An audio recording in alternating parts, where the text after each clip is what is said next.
dipersembahkan oleh Cappuccino mau? Kenyangnya bikin kamu super happy. Kita lagi di Hot Room. Kepala BMKG, coba dikasih pesan-pesan ke Mas yang mau mudik, apa yang paling fokus perlu dipersiapkan dan diperhatikan menjelang mudik? Satu, mohon terus monitor perkembangan informasi cuaca di aplikasi Info BMKG, karena kalau misalnya Anda akan melakukan perjalanan 6 hari sebelumnya, itu cuacanya sudah kita ketahui mulai hari ini. Jadi maksimum 6 hari sudah tahu ya? Sudah tahu. Oke. Ya itu. Jadi silakan kita bisa tahu jam berapa mau hujan di titik di kecamatan mana. Itu bisa tahu. Sekali lagi Bu, diklik di mana?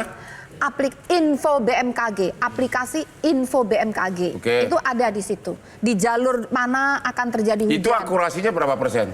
Kalau cuaca di darat itu 90%. Oh. Itu di darat. Ya. Kalau penerbangan harus 100%. Penerbangan 100%. Oh begitu. Iya, lebih ketat penerbangan.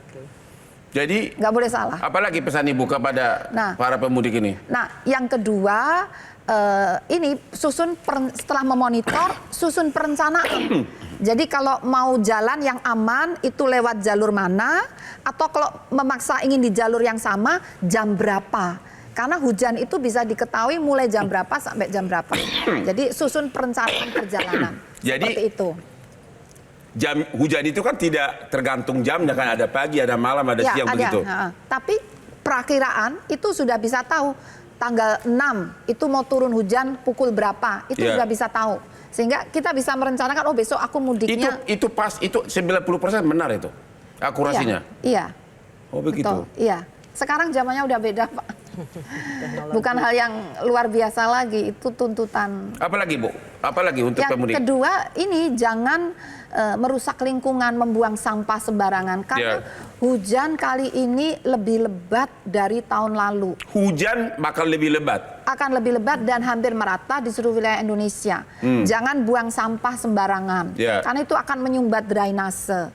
Kalau masih sempat, rumah saya aja kebanjiran Pak. Jadi kami buat sumur resapan tambah lagi. Oh begitu. Sumur resapan. Jadi jaga lingkungan. Jaga lingkungan itu. Jadi paling penting info cuaca ya? Info cuaca. Info cuaca di aplikasi?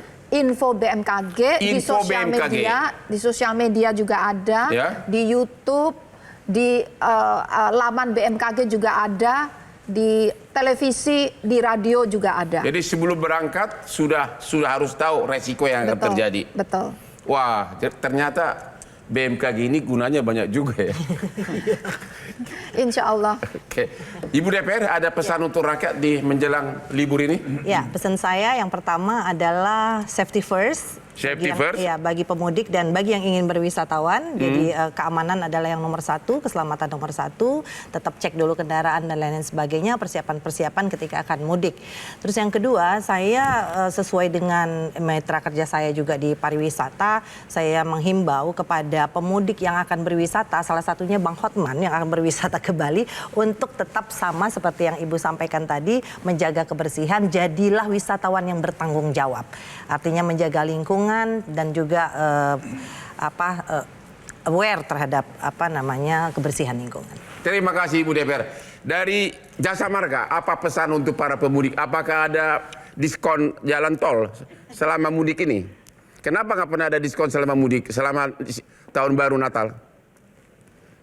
Ada, kita ada potongan tarif untuk selama periode Nataru ini, dimana pada saat arus mudik sudah dilakukan pada tanggal 19 Desember sebesar 10%, lalu nanti untuk kembalinya juga akan diberlakukan pada tanggal 28 Desember dari Semarang ke Jakarta, dan juga di tanggal 3 Januari. Jakarta Bali nggak ada? Sendiri, Jakarta Bali nggak ada? Jakarta Semarang mulu? Nggak ada, kayak kejauhan nanti jarak darat, laut, dan udara.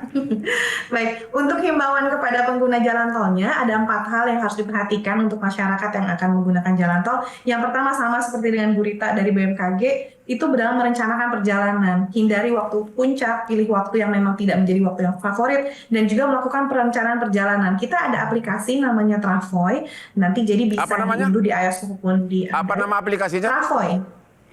Itu untuk seluruh Indonesia atau itu hanya jalan tol? Betul, untuk seluruh, ya betul, untuk seluruh Indonesia di jalan tol milik Jasa Marga Group.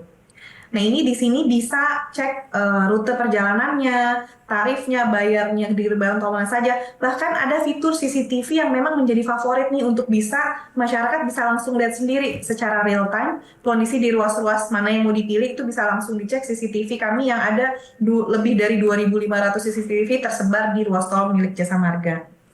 Lalu yang kedua, sama tadi dalam melakukan persiapan perjalanan, pastikan kondisi pengemudi dan kendaraan dalam keadaan layak dan prima. Pastikan perbekalannya, misalkan bahan bakarnya cukup, saldo uang elektroniknya cukup, gitu. Jadi nanti semua informasi juga bisa dicek di aplikasi Travo itu, posko-posko di mana, terus juga bahan bakar, SPBU itu juga ada. Lalu yang ketiga adalah selama berkunjung di rest area, misalkan untuk beristirahat, kami menghimbau untuk pengguna jalan tol tidak berlama-lama untuk ke toilet, untuk beli makan, ibadah, atau juga mengisi bahan bakar. Lalu yang terakhir adalah penting sekali selama perjalanan untuk pengguna jalan tol memastikan mengikuti rambu dan arahan petugas di lapangan. Apabila misalkan nanti ada rekayasa lalu lintas, itu mohon sekali untuk bisa mengikuti rambu-rambu yang ada di sana dan juga bisa menghubungi call center Jasa Marga 24 jam di 14080 apabila ingin meminta layanan atau mengetahui informasi juga bisa kok.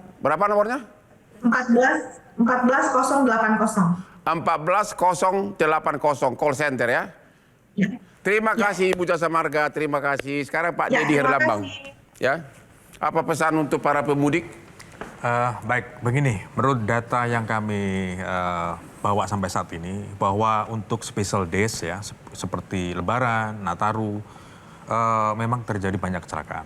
Ya. Tetapi bukan kecelakaan dalam perjalanan panjang untuk di jalan tol atau nasional, tapi justru di titik-titik wisata. Ya. Jadi dari rumah ke tempat wisata justru terjadi banyak kecelakaan di sana. Ya. Nah, untuk saran dari kami, pemerintah daerah di sana, juga Kapolres, kemudian juga di sub setempat itu lebih aware mengenai masalah. Pemda juga harus berperan, khususnya di tempat wisata. Karena data yang kami handle, kami baca itu memang banyak di tempat wisata. Iya, tempat wisata. Malah justru bukan di jalan tol atau jalan nasional, justru di tempat wisata itu paling banyak. 50% lebih, betul. 50% lebih kecelakaan justru banyak ada di tempat-tempat wisata. Seperti itu. Terima kasih Pak Dedi. Pak Trubus? Iya, kalau dari saya ini aja Pak. Yang penting yang jangan menggunakan roda 2 atau naik motor. Jangan menggunakan roda 2 untuk. Ya kalau nggak punya menggunakan apa dong Pak? Pakai ini transportasi umum dong. Kan transportasi umum kan ada disediakan transportasi umum. Kan dari segi kecelakaan naik motor memang lebih tinggi ya. Lebih tinggi. 70-80% kendaraan roda 2. 70-80% ada kecelakaan roda 2. Ya betul. Kisahnya odol, truk, sama bus. Oh begitu ya? Ya. Naik motor paling banyak. Ya. Terus yang kedua itu karena tadi jadi ada, pertama usahakan jangan naik motor mudik. Pulang mudik. Ya. Karena kondisi. Oke, Bapak Ibu semua narsum, terima kasih banyak. Halo para pemirsa, saya juga sangat terkejut barusan ketika para narsum ini mengatakan di Indonesia 4 orang meninggal dalam 1 jam karena di jalur transportasi darat. Dan 70% adalah naik motor. Itu sangat mengkhawatirkan, ya. Oleh karenanya jangan lupa hidup ini singkat, nikmatilah hidupmu. Kamu harus liburan. Hidup ini singkat, nikmatilah hidupmu. Tapi hati-hatilah, ya. Nontonlah buka aplikasi BMKG, ya. Usahakan jangan naik motor, ya. Dan nanti ketemu saya di Pantai Kuta di Bali. Demikianlah Hot Room malam ini yang tayang setiap hari Rabu jam 9 malam. Sampai ketemu lagi Hot Room. Sini Bu.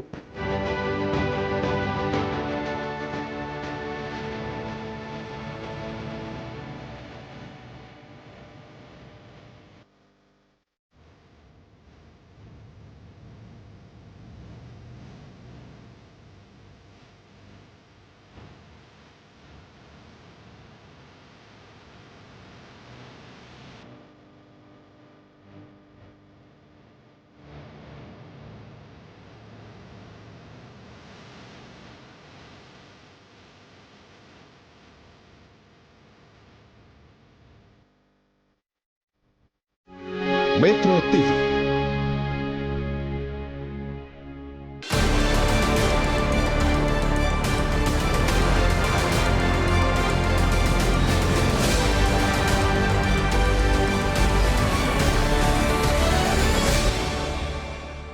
Jelajahi cara baru mendapatkan informasi. Download Metro TV Extend sekarang.